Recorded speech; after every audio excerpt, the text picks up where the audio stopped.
All right, guys, Friday already. Happy Friday. Let's take a look at those directions for Friday, April 3rd.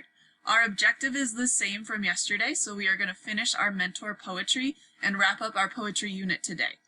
So I can write my own poetry by borrowing techniques from a mentor text. That's our objective. Our directions, we have 3 today, so we're going to watch the screencast, complete the activity, and then also you have the option to post on Flipgrid. So the screencast is going to walk you through some mentor poetry from yesterday. You can take a look at what that would look like, okay? Slides again if you need them. And then your mentor poetry text, it'll be the same as yesterday, but you're going to pick a different poem than what you did yesterday, okay? And then your last step would be a Flipgrid. So I think on Fridays we should definitely take the time to stay connected. I think that's really important in this time when we're not together. So I will post a Flipgrid every Friday, and we'll have some, just bonus challenges on there, whatever. Completely optional, but I think it's great to check in and see each other.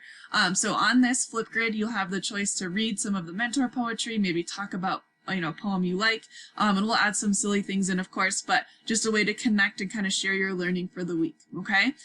So that's going to be the end of that unit, guys. Make sure that you have everything on that Google Doc that I showed you earlier in the week, and that you're sharing that with me so I can give you feedback for what you're doing and make sure that I understand what kind of work you did this week, okay? Any questions, let me know. I'd be happy to help you out, and I want to thank you guys for your hard work on poetry this week.